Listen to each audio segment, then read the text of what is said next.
Buenos días. Continuamos con la jornada de trabajo social en el ámbito de la educación. Vamos ahora a empezar una mesa redonda de buenas prácticas y para ello se van a presentar 3 ejemplos de buenas prácticas y voy a presentar a las personas que van a presentar dichos ejemplos de buenas prácticas. Las 2 primeras buenas prácticas que van a ser presentadas las presentarán Emiliano Ramírez García y María Jesús González Fernández, que están sentados a mi izquierda. Los voy a presentar a continuación uno del otro y después presentaré a Andrea, que está situada a mi derecha, porque va a haber una parte común a los dos y luego una parte diferenciada de cada una de las buenas prácticas, ¿de acuerdo? Entonces, en primer lugar, empezando por Emiliano, que va a ser la primera persona que va a intervenir. Emiliano Ramírez es graduado en Trabajo Social, es licenciado en Ciencias del Trabajo y máster en Terapia Familiar Sistémica y también doctor por la Universidad de Alicante con una tesis sobre las visitas a domicilio en España desde el trabajo social. Ejerce como trabajador social de educación desde 1999, estos son 25 años, en el Ayuntamiento de Aspe, Alicante.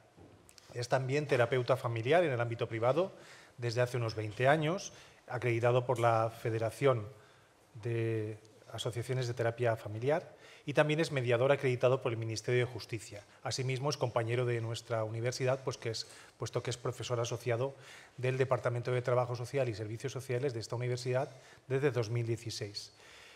Él es trabajador social de educación del Ayuntamiento de Aspe, como he señalado antes, y es el responsable, entre otras cosas, de la escolarización obligatoria en el municipio. Junto a él, sentada está María Jesús González, es también diplomada en Trabajo Social, ha sido trabajadora social del Gabinete Psicopedagógico Municipal del Ayuntamiento de Mutxamel, de aquí de Alicante, desde hace 23 años y desde hace 5 es jefa de sección de educación, durante 5 años también ha sido jefa de sección de educación del Ayuntamiento de Mutxamel. Actualmente ocupa el puesto de jefa del Servicio de Bienestar Socioeducativo del Ayuntamiento de Mutxamel de esta provincia, que es un servicio que agrupa tanto los servicios de educación como a los servicios sociales municipales. En primer lugar intervendrá Emiliano, presentará una parte común a ambos, que es las funciones del trabajo social educativo que hoy se han presentado en un informe de carácter global, van a aterrizar en cuáles son estas funciones del trabajo social educativo en un ámbito específico, en un ámbito geográfico específico concreto que es el ámbito municipal. Y luego presentará el plan de prevención del suicidio desde el contexto escolar, que es un área en la que está trabajando en el municipio en el que ejerce como trabajador social en el ámbito de educación. Y en segundo lugar, y ya presento el tema, María Jesús presentará la experiencia o la buena práctica de las ciudades educadoras. Sin más, cedo la palabra.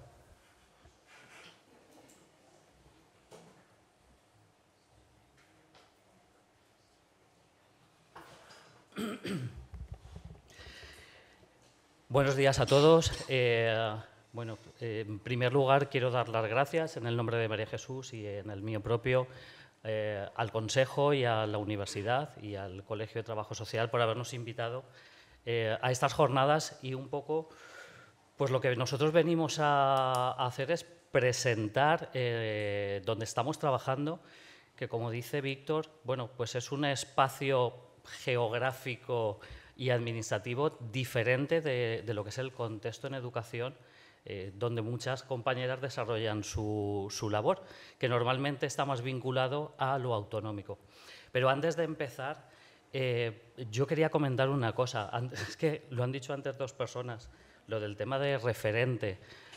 Los referentes en trabajo social de educación son las compañeras que yo encontré cuando vine. Son Yolanda, Pilar de Alcoy, Toñi de Crevillente, Primi y María José Estela, que estaban en Elche, Loles y Nati. Quiero decir, estos son realmente los referentes. Los otros nos fuimos sumando a ellas, pero realmente ellas son las que estaban aquí hace ya, no sé, 30 años o por ahí, ¿no? Entonces, bueno, nosotros pertenecemos al Gabinete Psicopedagógico, María Jesús de Mutxamel y yo de Aspe. Y sí que es verdad que difieren mucho o difieren en algo las funciones que hacen las compañeras desde el trabajo social en lo autonómico. Voy a empezar Esto de los antecedentes lo quiero significar por traer ahora a la realidad actual algo que es paradójico. Es decir, el trabajo social escolar realmente nace en Estados Unidos en el curso escolar de 1906-1907 y no nace porque lo crearan los trabajadores sociales, nace porque los maestros, cuando empezaban a dar clase, se daban cuenta que aquellos alumnos que tenían dificultades en las familias no podían seguir aprendiendo como lo hacían los que tenían unas familias más normalizadas. ¿Qué ocurre? Que empiezan a hacer visitas a los domicilios para intentar bueno, pues apoyar a estos niños, que no se descolgaran de clase, pero se dan cuenta que ellos no tienen las herramientas que deberían de tener. Y ahí es cuando empieza a surgir el trabajo social educativo, porque se habla con las universidades para que se haga una formación específica. Fijaros, empezamos con las visitas a domicilio y realmente en estos momentos lo que menos se hacen son visitas a domicilio, lo cual es una paradoja que es muy evidente.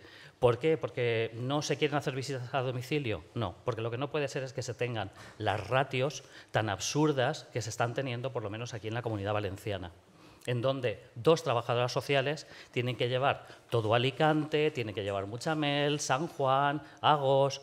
Bueno, pues partiendo de que eso es una realidad que tenemos y que no puede cumplir las funciones que luego se quieren desarrollar, tenemos que empezar a poner el foco ya no tanto en qué cosas tenemos que hacer, sino en a quién les vamos a exigir para poder hacerlas, ¿vale? Posteriormente, con la publicación de la LISMI, es cuando entramos dentro de los equipos multiprofesionales. ¿Para qué? Para estar dentro de los centros de educación especial. Curiosamente, en estos momentos los centros de educación especial no cuentan con un trabajador social. Segunda paradoja. Luego entramos en los equipos de orientación educativa, 10 años después. ¿Y qué es lo que ocurre? Que con el tema de las transferencias a las comunidades autónomas se diluye o se desfigura realmente lo que es la profesión y además se nos cuela en estos momentos cualquier diplomado en su momento, cualquier grado en estos momentos. Es decir, no se tiene por qué ser trabajador social en un EOPS para ocupar ese cargo. Por último, en 1995 es cuando salen las funciones aquí en la Comunidad Valenciana que regulaba los SPEs y los gabinetes psicopedagógicos. En ese momento, además desde aquí, se hace yo creo que un trabajo importante donde todas estas funciones intentamos que quedasen recogidas. Ojo, para los SPEs y para los gabinetes psicopedagógicos. Desaparecen los SPEs. A nosotros nos dejan de acreditar, eso lo veremos luego, y se crean las UEOs. Pero como quien tiene que hacer el decreto de funciones de la UEO no tiene ni idea de qué es lo que hace un trabajador social, pues lo que hace es que coge aquellas funciones, hace como un batiburrillo y las ponen en lo de las UEOs, que como sigo diciendo es imposible de poder llevar a cabo por el número de ratio que se tiene, ¿vale? ¿Cuál es la diferencia que tenemos los trabajadores sociales en los gabinetes con respecto a las compañeras que están en estos momentos en las UEOs? Bueno, pues en principio no tenemos un marco referencial. Nuestras funciones nos las inventamos nosotros. Nosotros decidimos qué es lo que hacemos, más allá de lo que aparece en el catálogo de nuestra RPT. ¿Por qué? Porque no hay en estos momentos ninguna legislación que diga cuáles son las funciones de los trabajadores sociales en los gabinetes psicopedagógicos. Tampoco nos hace falta. Empezamos. El trabajo comunitario yo creo que realmente tiene una función mucho mayor cuando lo hacemos desde el municipio. ¿Por qué? Pues porque tenemos una posibilidad de gestionar unos recursos que las compañeras desde lo autonómico no tienen. Podemos generar recursos, pero también podemos generar servicios. Entonces, yo creo que lo importante, y antes se hablaba del diagnóstico, es eso, vamos a ver qué es lo que cada uno tiene dentro de su marco de municipio y a partir de ahí vamos a ver qué es lo que necesitamos, vamos a ver qué servicios tenemos, convencemos a los políticos, ponen el dinero y nosotros los llevamos a cabo. ¿Vale?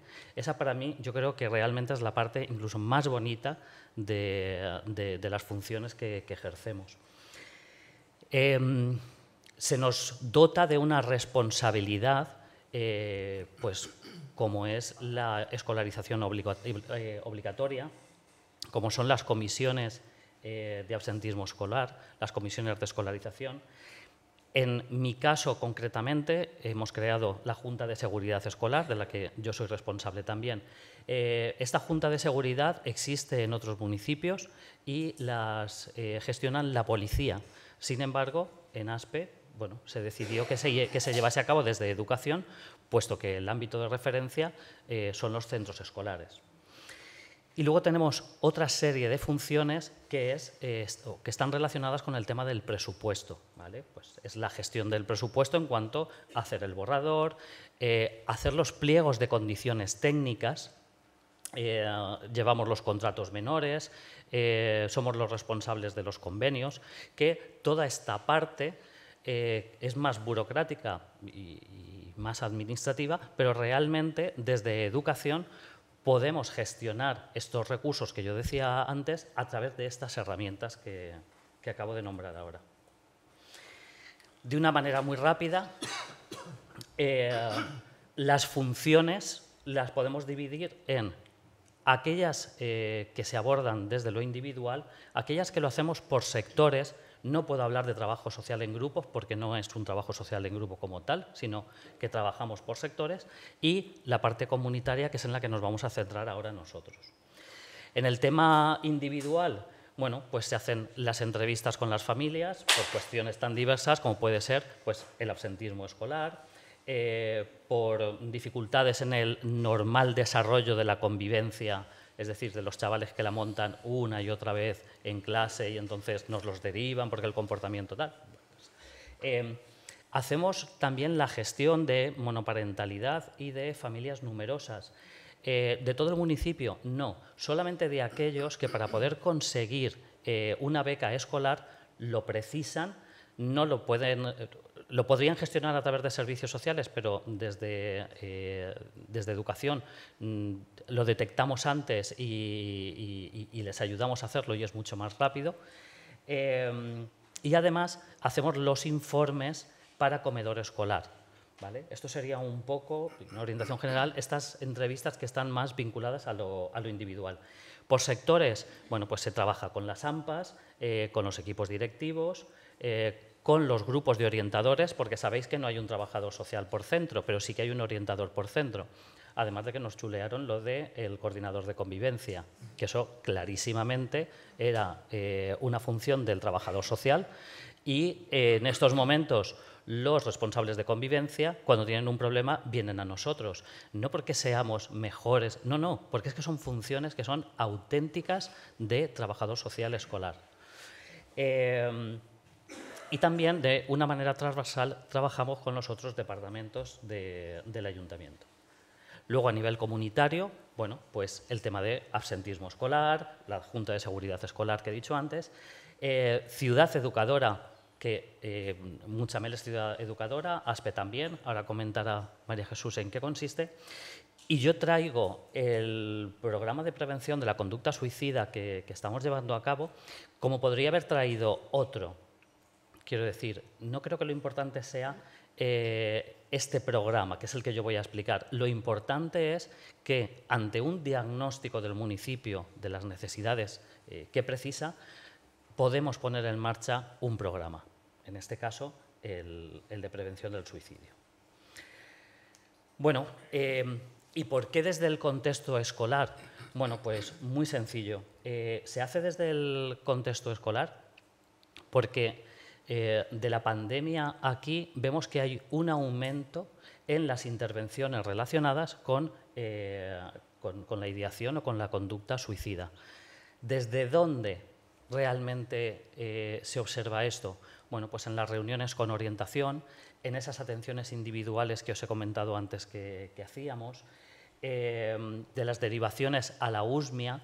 Comentábamos antes con David que yo, por suerte, tenemos una muy buena coordinación con la USMIA.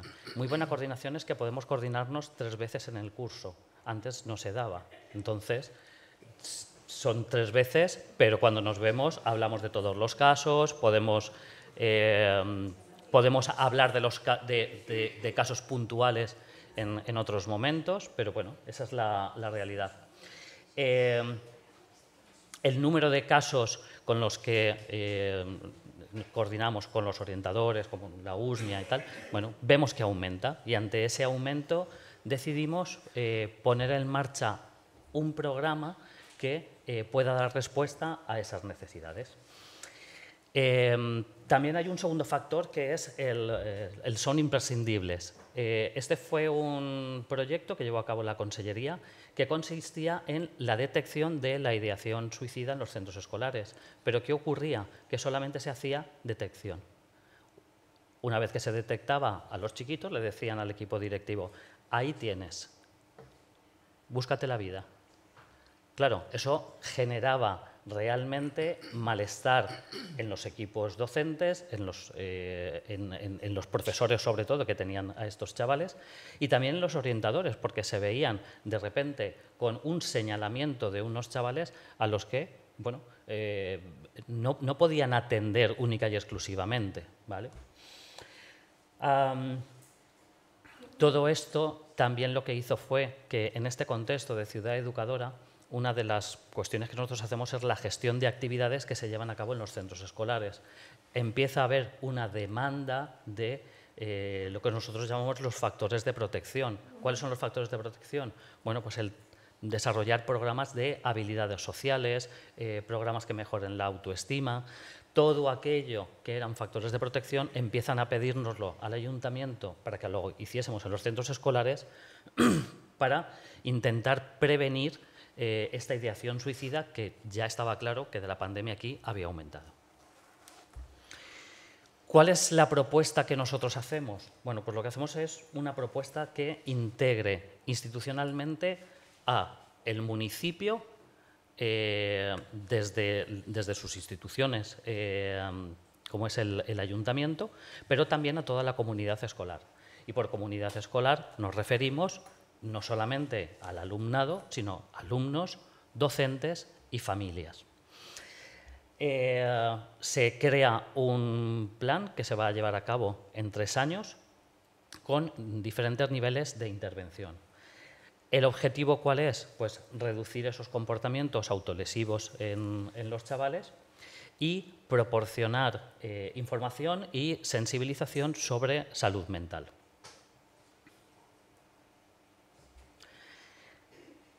Aquí realmente es, en esta diapositiva, realmente es donde está el trabajo social.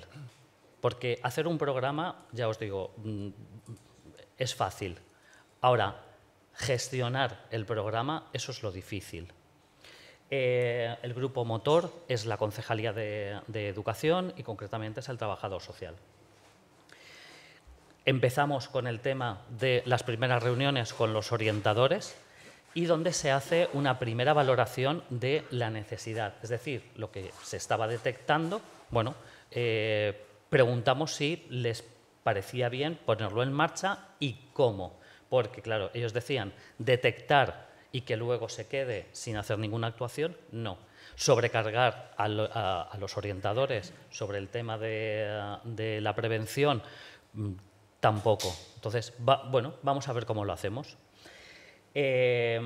Hicimos un intercambio de ideas y nos reunimos con el CEFIRE. El CEFIRE es el Centro de Formación del Profesorado.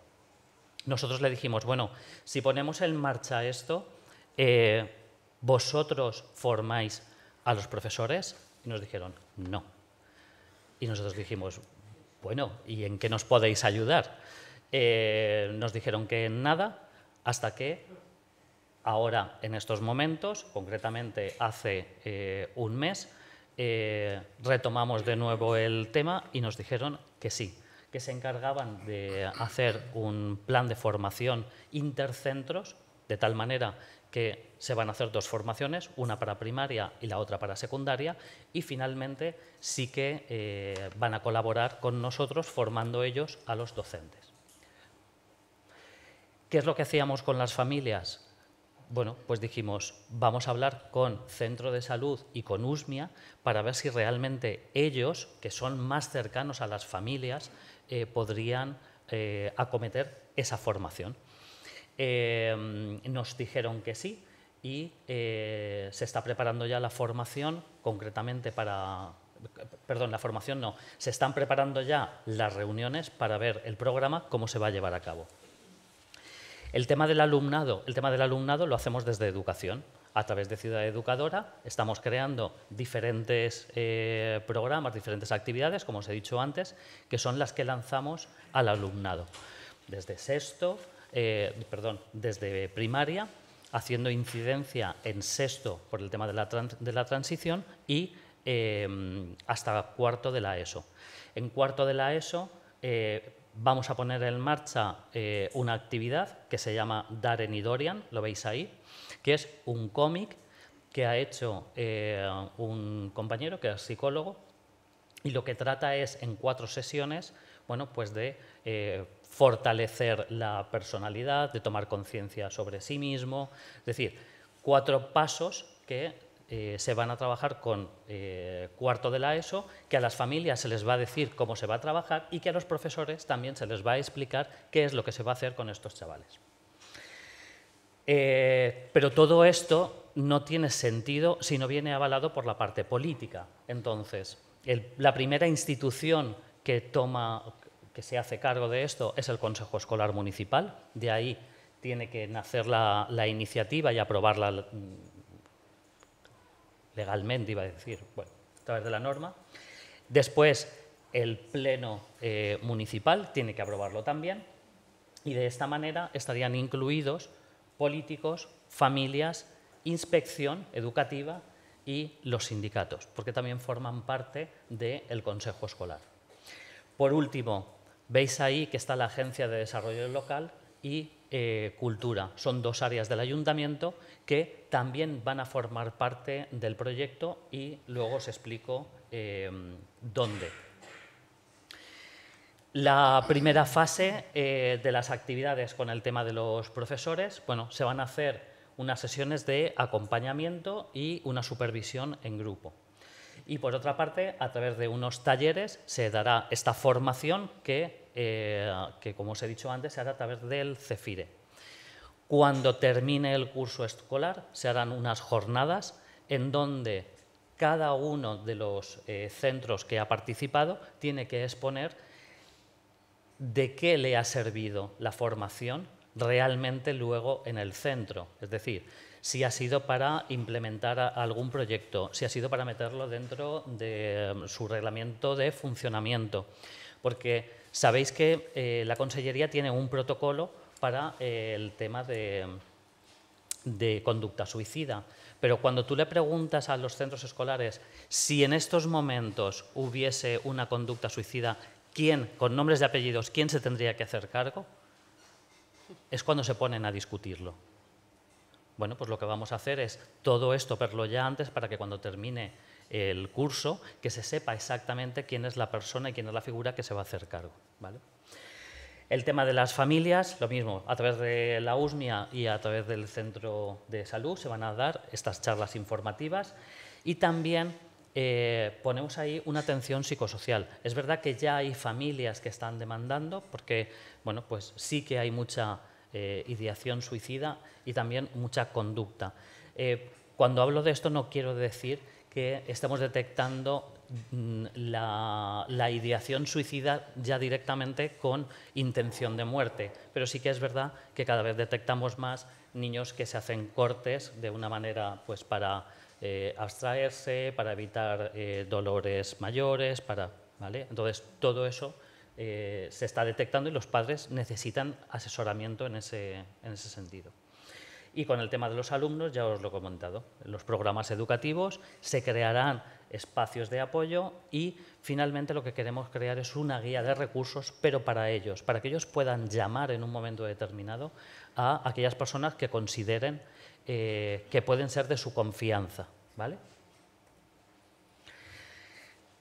La participación de los contextos institucionales. Bueno, por una parte está el ayuntamiento como el responsable del diseño, de la implementación del plan, y lo que queremos es que en un segundo año, aparte de llevarlo a los centros escolares, que también los propios empleados del ayuntamiento formen parte de esta formación.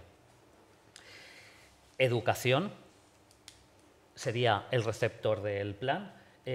Participarían en estas jornadas que decimos al final, que serían de una manera más concreta, la participación del CEFIRE en cuanto a formación y también la participación de las asociaciones de familias.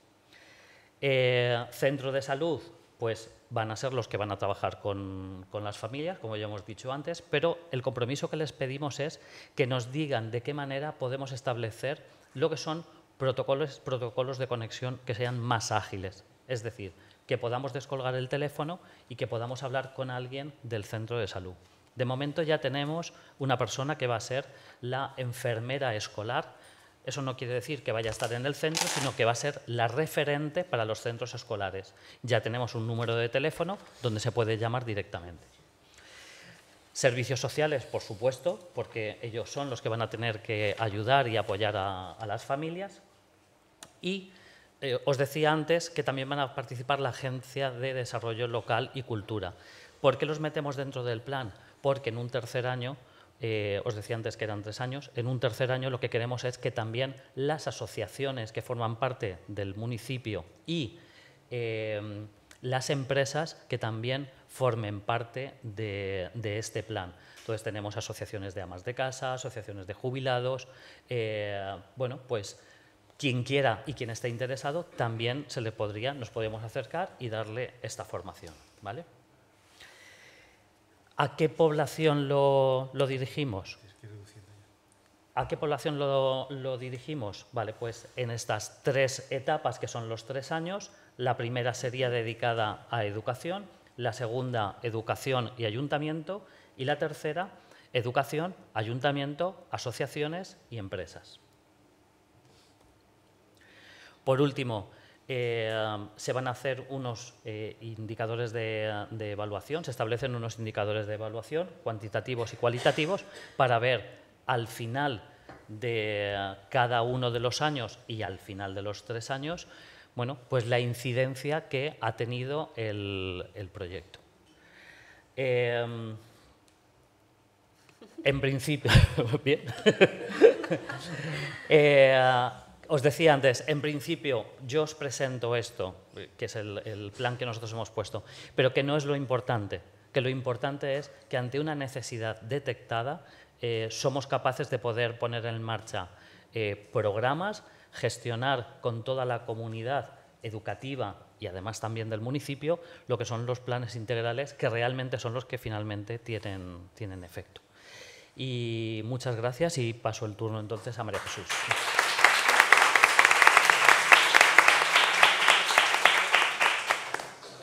Vale, el tuyo es este, ¿verdad?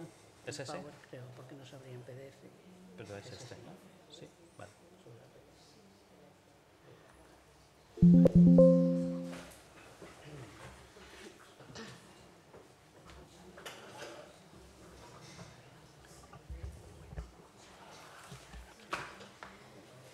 Buenos días.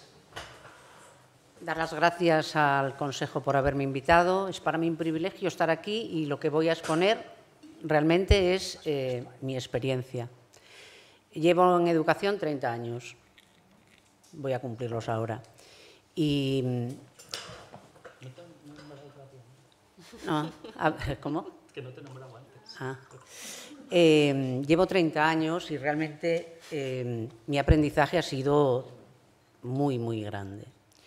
Os voy a contar un poco cómo nosotros llegamos a ser una ciudad educadora, que no es nada especial. Ser una ciudad educadora puede ser muy especial o puede no significar nada, ahora lo vemos. Pero ¿cómo ha cambiado mi concepto? ¿Cómo cambió mi concepto desde que yo llegué a la educación? ¿Cómo evolucioné? Y cómo me motivé para motivar a los que tenía al lado. Porque realmente esto ha sido una lucha. Yo me considero una luchadora por la educación porque he tenido que trabajar mucho en el ayuntamiento donde trabajo para que se reconozca la valía y el valor de la educación. Lógicamente con un ramalazo muy social, porque soy trabajadora social de educación y me jubilaré siendo la trabajadora social de educación. Y he querido defenderlo por encima de cualquier parámetro que quiera compararme o asumirme a otros sistemas, ¿vale?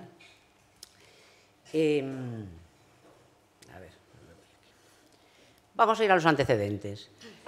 Cuando llegué, era el año 96, había una normativa tan tasada que yo no sabía ni lo que tenía que hacer, porque había dos normas, un decreto y una orden que me decían que teníamos 4 funciones, ¿no? Yo llegué a educación como trabajadora social en un psicopedagógico que se supone que era un servicio específico a la educación avanzado, que poco a poco, en 25 años o en 28 años, se los han ido cargando, fundamentalmente porque han dejado fuera la parte social que es inherente al propio desarrollo educativo.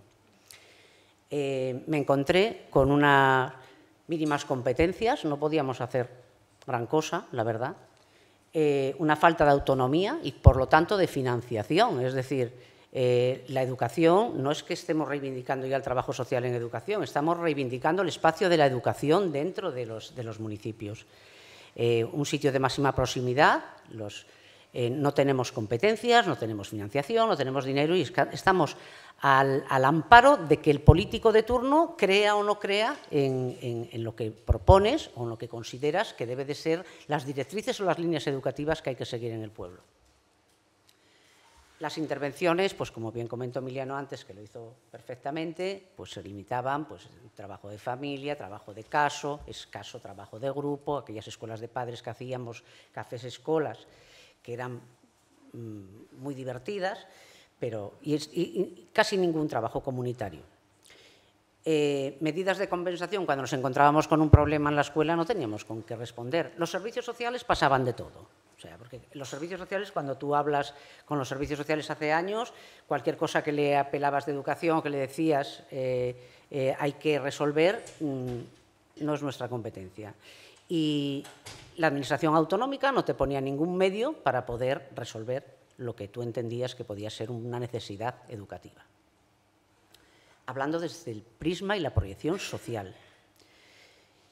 Y luego, las intervenciones, cuando yo llegué, claro, pues lógicamente iban dirigidas exclusivamente a la escuela. Yo pensé que aquello era la educación solo, pues no. Iba dirigidas a la escuela, a aquellos programas donde nos dejaban meternos y, bueno, y con aquella devastación que para mí supuso que fuera aquella asistenta social para aquellos niños que o iban sucios o no iban al colegio y ya se les ponía una etiqueta sin ninguna proyección de éxito jamás, ¿no? A mí aquello me resultó bastante deprimente, con lo cual enseguida salí de ese círculo. En el año 97 yo creo que ya empiezo con la garantía social, que me dio otra visión del mundo, porque trabajé con jóvenes que habían quedado desheredados de ese sistema tan rígido y que no les tenía en cuenta absolutamente. Me enseñó muchas cosas la garantía social, fui docente de garantía social, fui coordinadora de garantía social y además estuvimos como 11 años por lo menos hasta que llegaron los PQPI manteniendo la garantía social en Muchamel. En el año 98 ya hicimos el programa de asentismo y como también era una entremezcla de normas ahí muy burocráticas y tal, a mí lo que me faltaba era la marcha, con lo cual en el año 2000 ya creamos un programa preventivo que estaban los centros educativos, pero a pie de calle, que trabajaba también coordinadamente con los educadores que trabajaban en los servicios sociales por la tarde en los programas que había para los colectivos con más dificultades. Ese programa, que era el programa PASE, fue un programa exitoso que todavía hoy sigue y además hemos consolidado. Eso ha sido muy importante porque ahí ya se empezaron a trabajar las habilidades sociales, todo aquello que es prevención para no tener que tener una intervención paliativa en secundaria. Fue muy, muy gratificante y sigue siendo muy gratificante, aunque ahora no tengo tantos medios. Antes tenía una persona en cada centro y ahora no puede ser así, pero no obstante sigue siendo una intervención bastante... Y llegamos así, poquito a poco, en el año 2003 o 2004, empieza un movimiento ahí en los coles, que se empiezan los maestros a poner nerviosos con el tema de las ciudades educadoras. Empezamos con los huertos escolares, en cada uno de los centros, huertos intergeneracionales. Entonces, ¿qué ocurre? Que yo empiezo también a mirar, a documentarme y a ver un poco en qué consistía eso, ¿no? Ellos fueron un poco el acicate, para empezar. En el 2007, después de que hubo una buena actitud política, aprobamos ser miembros de la Asociación Internacional de Ciudades Educadoras. Y eso se aprobó por el Ayuntamiento en pleno. Lo que hicimos ahí fue muy importante porque consensuamos con todos los partidos políticos cómo queríamos que fuera la política educativa que tenía que desarrollarse en Muchamel. Y eso ha comprometido hasta ahora. Eso es muy importante, que se haga con los pasos que se tiene que hacer y que sea un reconocimiento de cada uno de los grupos políticos de que realmente queremos aplicar unos principios que tienen que ver con lo que yo pensaba que se tenía que hacer. La verdad, significó un cambio de paradigma, porque la escuela dejó de ser el colegio tal y el colegio cual. La escuela era en sí misma la ciudad, ¿vale? Incluyendo las escuelas. La Carta de Ciudades Educadoras constituye, o constituyó, y sigue constituyendo, la hoja de ruta de cualquier gobierno local en lo que se refiere a política educativa. Yo me imagino que todos la conoceréis. Tiene una serie de principios que nos dicen o nos guían o nos dan las directrices de por dónde tenemos que ir caminando. La tenéis en la página de la Asociación Internacional de Ciudades Educadoras, tenéis toda la documentación que necesitéis ahí, por eso no os la voy a poner, porque... ¿A qué nos comprometió a nosotros aquella aprobación de la Carta? Pues fue muy importante porque nos comprometió con la inclusión educativa, con la igualdad de oportunidades en educación, con la justicia social, la democracia participativa, la convivencia entre distintas culturas. Nosotros ya habíamos montado en el año 2000 un servicio de atención al alumnado inmigrante, a las familias migrantes que venían, pero ya era público y notorio, ¿no? A unos políticos les gustaba más, a otros menos, pero ya pudimos ir haciendo creando pequeños recursos. La educación intergeneracional la trabajamos desde el principio. Cuando empezamos en el año 2005 sí, con los huertos, creo que fue, ya era a través de la enseñanza de los abuelos de los colegios. Enseñaban a los docentes y enseñaban a los niños. La promoción de estilos de vida saludables y respetuosos con el medio ambiente. Bueno, también tuvimos un enfermero escolar ya desde el año 2009, hasta que hace 2 años nos lo prohibieron, ¿no? Estoy esperando que nos digan cuál es la figura esa de referencia que tú dices, que yo también no tengo claro. ¿Esa es mi copa? ¿Está? Teníamos un enfermero desde el año 2009 que al final colapsaba con los intereses de la Consellería y tampoco nos han permitido tenerlo. Cuando lo financiábamos nosotros, lo pagábamos nosotros, en fin. La planificación de una ciudad accesible e interconectada. Me costó mucho trabajo convencer al área de urbanismo de lo que significaba ser una ciudad educadora y de la importancia que tenían ellos en sí mismos. Una ciudad educadora lo que hace es precisamente ejercitar esa función educativa, además de las propias que tenemos entendidas como ciudad, que es la función de provisión de servicios, la función política, económica, etcétera, etcétera. Ponemos la mirada en la formación, en la promoción y en el desarrollo de todas las personas de cualquier edad, desde los 0 hasta los 100 años y más, para responder a sus necesidades formativas en todo momento, en cualquier aspecto y, desde luego, sin dejar a nadie atrás, que es lo más importante. Los agentes educativos activos de una ciudad educadora, lógicamente, son el gobierno local, que la tiene que poner en marcha, y la ciudadanía, que se tiene que hacer corresponsable y a la que hay que empoderar para que se crea que precisamente la ciudad en sí misma es un agente de cambio y de transformación social. Muchamel a la carta, a esa carta, a las manos de esa carta, a la base de esa carta, empezamos a formar a familias. Recuerdo que en el año 2008-2009 ya empezamos a formar a AMPAs. Bueno, formar a familias ya las formábamos desde que empezamos, pero a formar a AMPAs desde una perspectiva de constelaciones familiares. Fue flipante. Investigamos, formamos a docentes. Todos los años tenemos formación a docentes. Colaboramos desde hace mucho tiempo con el CEFIRE y hacemos jornadas en cierta medida cofinanciadas, y vamos trabajando desde hace un montón de años en Muchamel como espacio educativo, como ciudad, y bueno, llevando cosas que nos interesa que los colegios tengan. Este año estamos metidos en una movida musical y vamos a tener unas buenas jornadas ahora el día 22. Pero la colaboración con la formación con el profesorado, que es un principio de las ciudades educadoras, que es la que nos marca un poco y nos fundamenta. Cuando yo voy a gastar y me preguntan, yo tengo que fundamentarme por algún lado. Es muy difícil ir a esa parte que mencionó antes Emiliano, cuando con las escasas competencias que tiene la educación dentro de la ley de bases, tienes que defender ante una intervención municipal las cosas que quieres hacer. Es muy difícil. Hay muchos ayuntamientos que tienen muchísimos problemas por eso. Formamos al alumnado, desarrollamos servicios de mediación intercultural y vecinal, que los tenemos. Creamos servicios de prevención, como la UPK, la creamos desde educación. Y empezamos a actuar en el año 2011-2012 en una zona vulnerable de Muchamel, en la zona norte, la zona más histórica, y ahí hemos trabajado muchísimo la educación no formal. Había un centro social que estaba por las mañanas absolutamente cerrado, infrautilizado, y empezamos sin dinero. Empezamos con voluntariado, pues a hacer clases de cocina intercultural, de cocina familiar.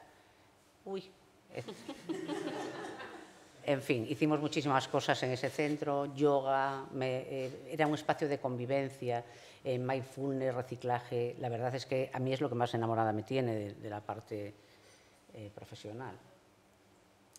Seguimos actuando, además hicimos estudios para investigar cuáles eran las necesidades socioeducativas precisamente de esa zona que más lo necesita, ¿vale? Hicimos un PLIA, un Consejo Local de la Infancia. En educación tiramos por muchas cosas. Y investigamos, porque sin investigación no hay nada. Investigamos qué era lo que necesitamos. Voy a darme prisa.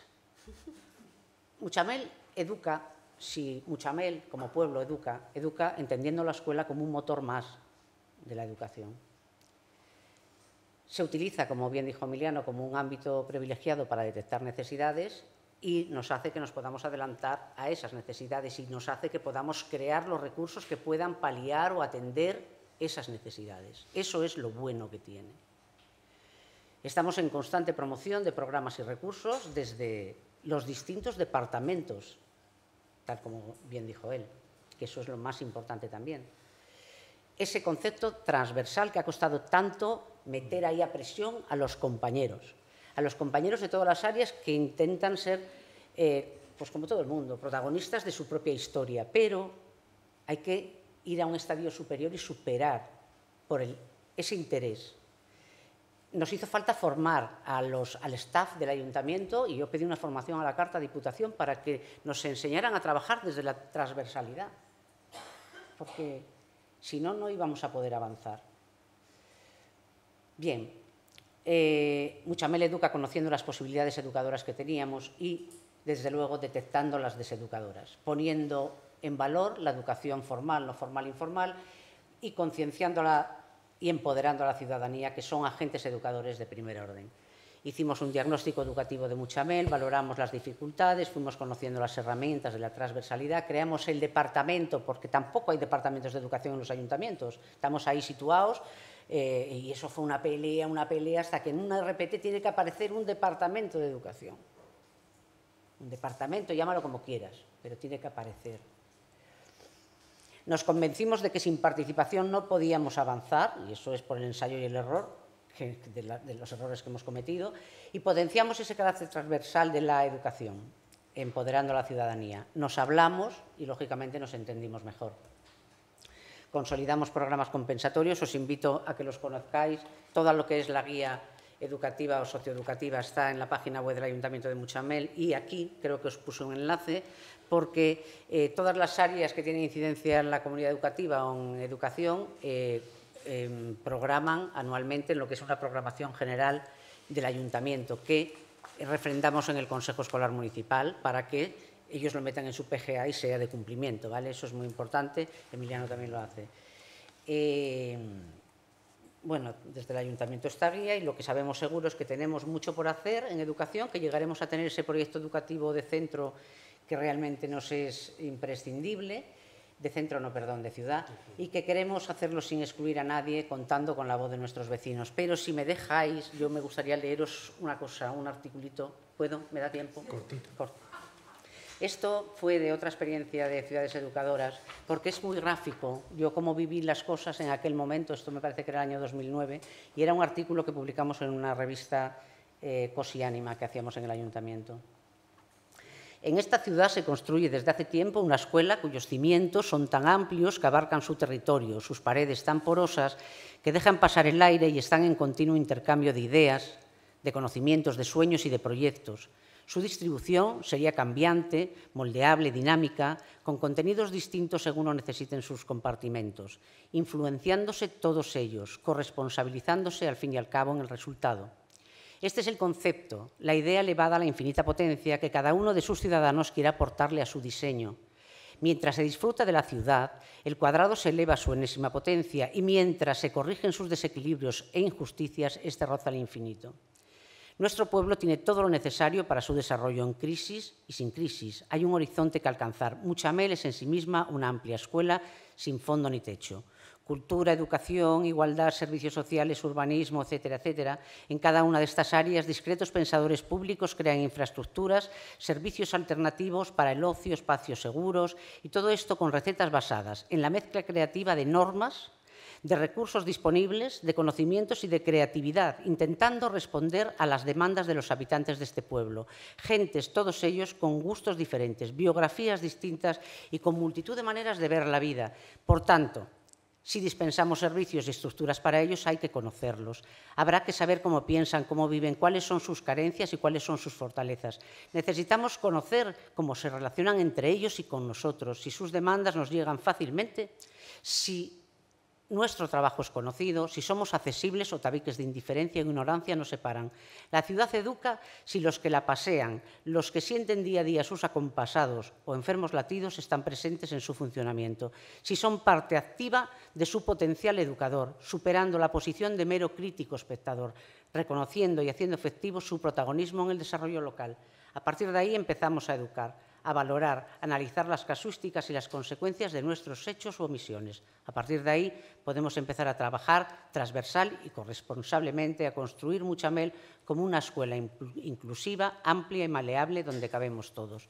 Yo creo que es gráfico, por eso me gustó leerlo, porque creo que nos dice, por lo menos mi sensación, de cómo debemos de sentirnos dentro de la ciudad.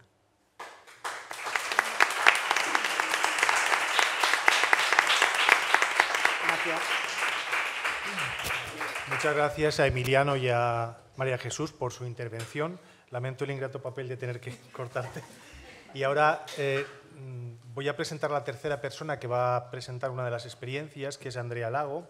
Andrea Lago es trabajadora social con amplia trayectoria en diversidad intelectual, salud mental, enfermedades neuromusculares y actualmente centrada en el ámbito de las personas mayores. Ella está aquí como fundadora de Brujuleando, que es un gabinete de trabajo social ligado a la educación a través de las emociones desde el contexto no formal. Y nos va a presentar una experiencia que ha titulado Ciudadanía desde el sentir, donde nos va a explicar el trabajo que ha realizado en centros educativos desde Brujuleando, trabajando desde el enfoque de comunidad, ciudadanía y convivencia. Muchas gracias. Muchas gracias. Bueno, primero, como no, quiero agradecer a las personas que habéis hecho esto posible. Voy a coger una frase que dijo Emi al inicio de las jornadas, con las cuales vinculé al momento y desde el sentir. que es un poco que los sueños se persiguen. Entonces, para mí esto es un sueño al cual agradezco tanto a la organización que lo hizo posible como a todos los que estáis aquí y, sobre todo, a las personas que realmente trabajáis en educación, que para mí, ahora os voy a un poco hablar de la realidad gallega, pero que nos confirma que es posible y que tenemos que seguir reivindicando ese lugar, ¿no? Aquí, o sea, en Galicia y creo que en otras muchas comunidades donde todavía no está presente.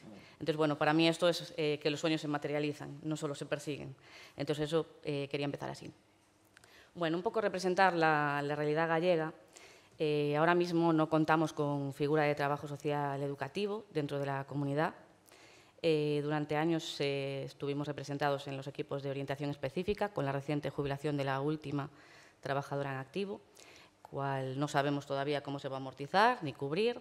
Hemos vivido que en educación especial se ha llegado a intentar cubrir trabajadoras sociales con personal de administración, con lucha, obviamente, por sobre todo familias, porque sí que es verdad que los centros concertados están gestionados por asociaciones, sobre todo de familiares, con lo cual pues, hemos conseguido que se amortice con trabajadores sociales, pero a base de lucharlo, y no públicos.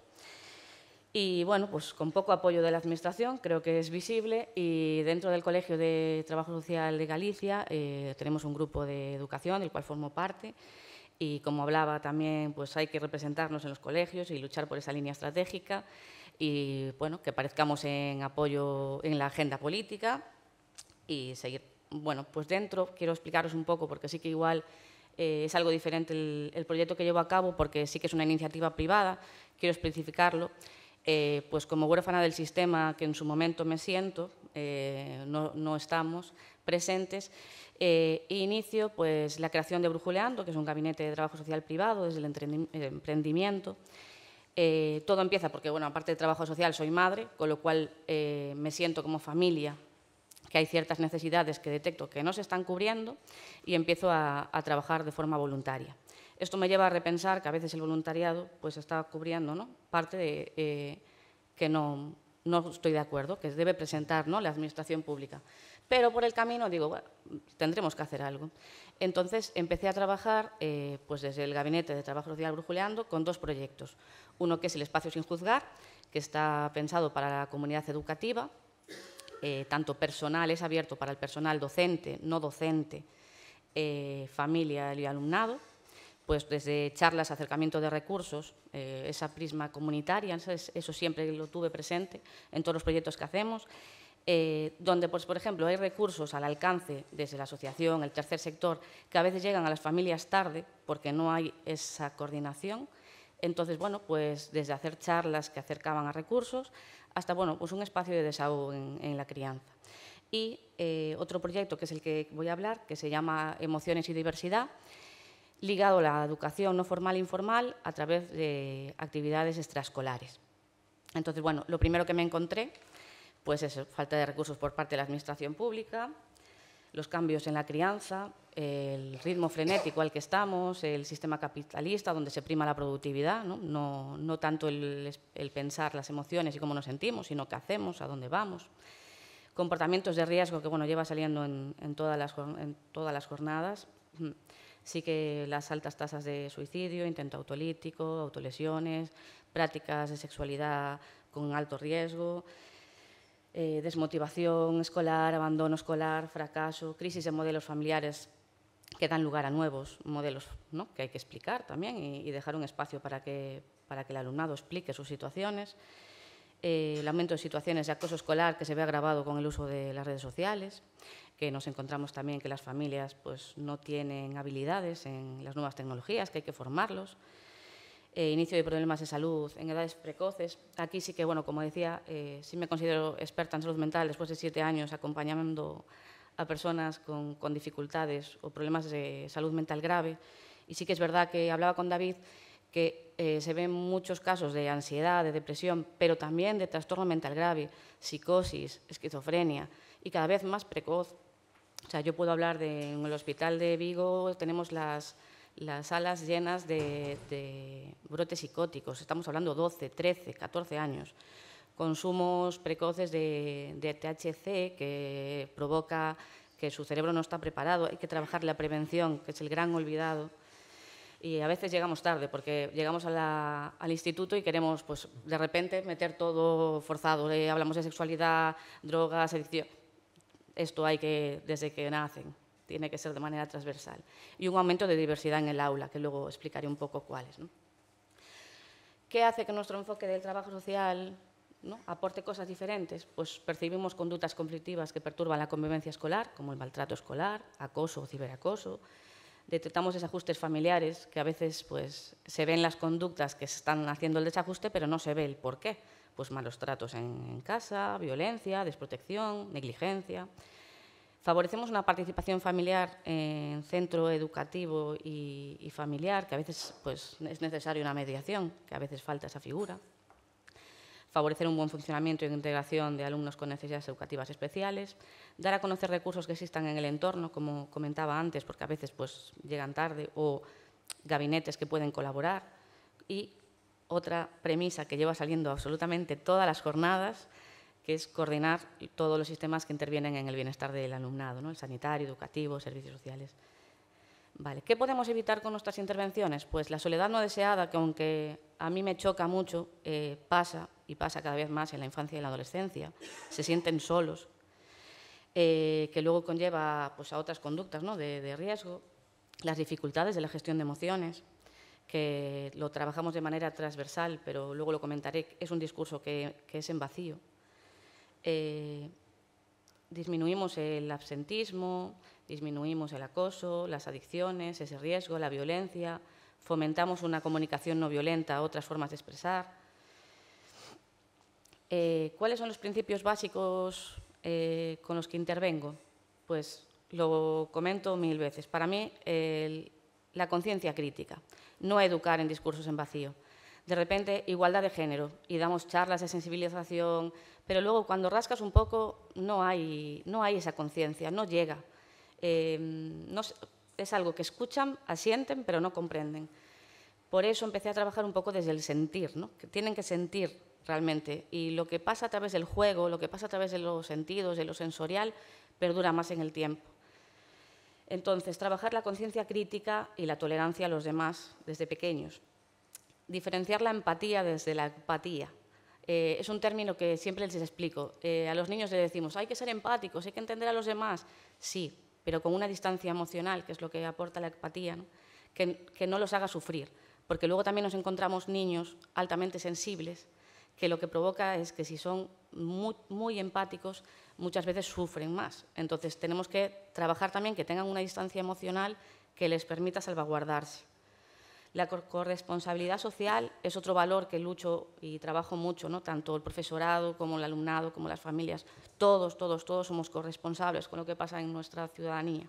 La justicia social, la individualidad de este mundo y de esta sociedad que estamos generando, y sacarle el valor a la comunidad, que sí que está, que yo era de esas soñadoras que después de la pandemia creía que íbamos a ver al lado y ser capaces de ver que la comunidad es la que nos salva.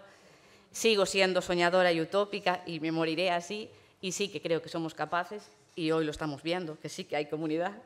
Y la convivencia en contra de la inclusión, ¿no?, o en contra no, a mayores, ¿no?, o otra perspectiva, que luego voy a explicar. ¿Por qué recupero y por qué titulo esta charla como ciudadanía? Porque ser ciudadano ya conlleva a nacer con unos derechos.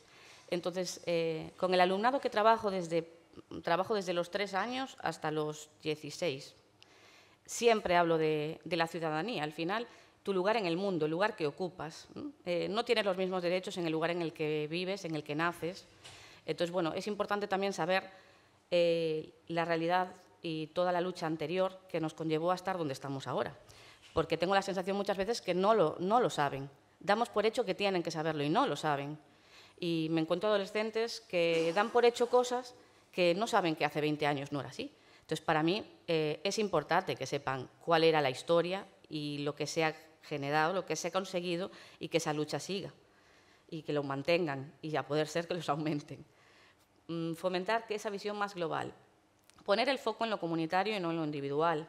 Corresponsabilidad social, otra vez, y promover el cambio y la justicia social desde la infancia, ¿no?, que a veces creemos que ellos no pueden hacer nada, solo recibir. Y igual tienen que empezar a ser un foco activo de la población. Ellos también pueden hacer cambios. ¿Por qué hablo de convivencia y no de inclusión? Porque casi siempre ponemos el foco en la persona divergente. Si hacemos que la comunidad realmente conviva y no tenga que ser inclusiva, sino que aprenda a convivir, se acepta la diversidad desde otro lugar, desde el principio, aceptando como una diferencia de nuestra sociedad. Entonces, esto provoca que disminuyan las conductas de riesgo en la persona divergente, por ejemplo, porque no se sienta abandonada, se siente comprendida desde otro lugar, desde un acompañamiento. Hace que la comunicación pueda ser desde otro lugar, no violenta, no agresiva. En el caso del acoso escolar, mi intervención, por ejemplo, trabajo mucho con los espectadores. Para que haya una situación de acoso, tiene que haber espectadores, pues normalmente, si no, el agresor no continúa haciendo ese acoso. Con lo cual, en vez de trabajar simplemente con el acoso o el acosado, ¿no? El acosador y el acosado, también hay que trabajar con los espectadores, nos convierten en partícipes.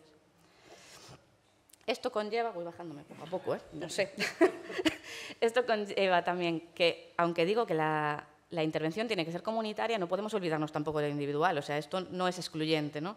Hay que trabajar también el autoconcepto y la autoestima del alumnado para que crezcan y se eduquen como personas fuertes, con motivación que les permita alcanzar o educar su proyecto de vida. Siempre hablo, es uno de los términos que hablo mucho desde la infancia y la adolescencia, los proyectos de vida cambian, ¿no? Como cambian los nuestros. A veces hay circunstancias y es muy importante darles herramientas para la frustración, herramientas para aceptar que su vida va a cambiar y, sobre todo, que sepan adaptarse a las nuevas circunstancias. Un tema personal que siempre hablo con las familias es que nos machacamos con autoestima. Los niños tienen que quererse, tienen baja autoestima, hay que cuidarlos. Primero hay que trabajar el autoconcepto, porque si yo no sé lo que soy ni lo que quiero ser, difícilmente me voy a querer. Entonces, quizás la perspectiva es trabajar más en el autoconocimiento, en el autoconcepto, y desde ahí trabajar la autoestima. ¿Qué diversidad trabajo en el aula, ¿no? Ahora quiero explicaros un poco el nivel operativo, ¿no? Esta es la planificación, pero realmente tengo la suerte de participar con el alumnado en los talleres y en las actividades. Entonces, ¿qué podemos explicar desde aquí? Es que el mundo diverso es enorme. Entonces, pues de diversidad familiar, los nuevos modelos, familias monoparentales, familias reconstituidas, la familia extensa, la diversidad sexual, diferenciar mucho la identidad sexual de la orientación sexual, la neurodiversidad. Cada vez somos más conscientes, ¿no? De altas capacidades, TDAH, TEA. Os sorprendería cómo lanzas una pregunta. O sea, yo llego a una clase y ¿a qué os suena esto del TEA? ¿No? Son niños que pegan, son niños que se portan mal, son niños... Es el discurso que les llega. Entonces, después de hacer una dinámica, pues, por ejemplo, la parte más del sentir, ¿no? Pues montamos una nave y tienen que vivir sin gravedad.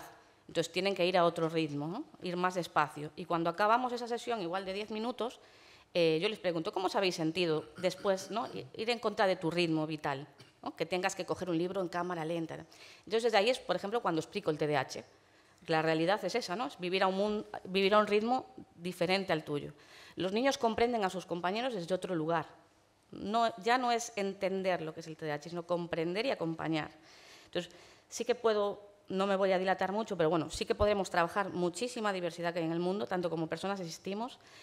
Os voy a presentar, es un pequeño vídeo, pero bueno, para que veáis que se trabaja desde el juego, son niños, hay que ser conscientes de ello, el movimiento, trabajar los sentidos, trabajar lo sensorial, porque bueno, sí que creemos que desde el sentir sí que las enseñanzas perduran más en el tiempo. Comprendemos pues, desde otro lugar, acompañamos, no solo teórica, sino pues, el sentir. Y aprendemos a respetarnos, a convivir, a tolerar y a concientizar. Un poco terminando, el impacto de la intervención, que entiendo que al final todo esto es muy bonito, ¿no? Pero bueno, también quería traeros un poco datos y situaciones reales que hemos vivido. Pues hemos conseguido generar un espacio de desahogo en el alumnado, que puede hablar de cosas que le ocurren en su casa, que sorprende ver cómo después de acompañarlo 2 meses, 3 meses, pues a veces se abren y cuentan cosas, que eso es lo que luego llevamos al centro educativo y nos permite trabajar coordinados con orientación, o que nos permite que detectamos una situación de riesgo, pues coordinarnos con servicios sociales, nos permite detectar muchas cosas a las que trabajar y reales, ¿no?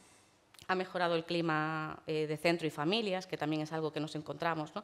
Las familias se sienten atacadas Entonces, bueno, trabajar y saber que somos una comunidad educativa, que todos vamos a lo mismo, si es que no queremos atacarnos, queremos seguir construyendo. Pues convertir a recursos más accesibles cognitivamente y más accesibles. Y, ya estoy acabando, de verdad. Sí que quiero, por ejemplo, transmitiros familias, cómo llega el discurso, pues familias que me comentan. Mis hijos de repente pues, tienen unas gafas que no tenían, ¿no? Ven el mundo desde otro lugar. Y a veces, pues, como un padre hace un lenguaje, por ejemplo, sexista, y el niño pues, me maravilla, con 5 o 6 años, dice, es que no se dice así, es que y las mujeres, ¿no? Que sean críticos. Claro, como padres es mucho más complicado que te rebatan, pero realmente estamos generando esa conciencia crítica que para mí son los que van a hacer pues, más cambio. Y concluyo. Para mí, los retos desde la visión comunitaria, mejorar la convivencia escolar, lo cual pues, facilitará que haya menos situaciones de acoso y abandono, y bueno, prevención de conductas de riesgo, poner en valor el trabajo social educativo, que gracias otra vez, trabajo en red y coordinación, que es una premisa que se lleva repitiendo y creo que seguirá en todas las jornadas, y el cambio y justicia social, que al final es nuestro fin último, ¿no? de la profesión. Y nada, no quiero extenderme más porque quiero ajustar el tiempo. Gracias.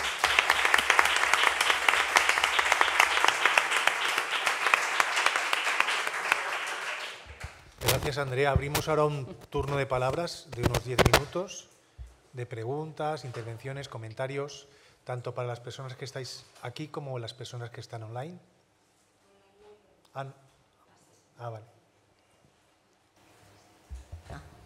Hola, buenos días. Mi pregunta es para Emiliano.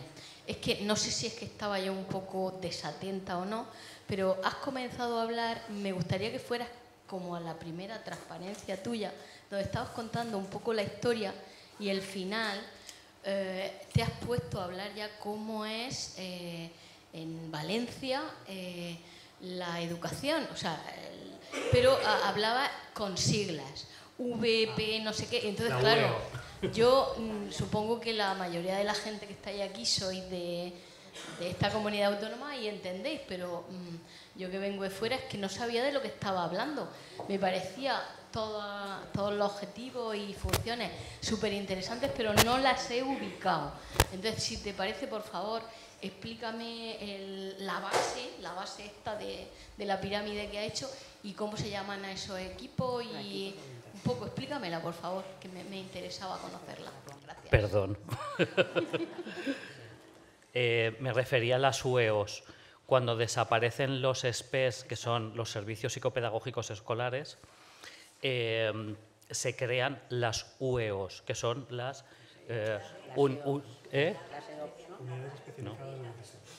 Las unidades especializadas de orientación. ¿Hace 4 años? Hace 4 años. No, eso es ahora, hace 4 años. Sí. Mucha gente lo que piensa es que los SPEs se han transformado en las UEOs y no es así. SPE era un modelo y las UEOs es otro modelo. ¿Vale? Estas unidades están repartidas por toda Valencia y cada una de ellas es especialista en un ámbito. Eso no es mi campo, es el de Loles, es el de Nati, es el de Irene, pero bueno, cada una de ellas es especialista en un ámbito. Marisa, que lo tienes al lado, igual te lo puede ampliar más, pero... Vale. Sí. Pero es que claro, si no sabía yo eso... Perdón. Si no sabía yo eso, te has puesto a hablar solamente con sigla y entonces yo estaba intentando... Pero no lo he conseguido, o sea que me ha parecido súper interesante, pero no he ubicado realmente todo lo que habéis contado porque, claro, me falta. En las UEOs hay orientadores, hay trabajadores sociales, se incorporaron hace poco y de una manera cuasi experimental educadores también. Cada uno es especialista en su ámbito. Hay una UEO de convivencia, hay una UEO de TDAH, hay una UEO de discapacidad.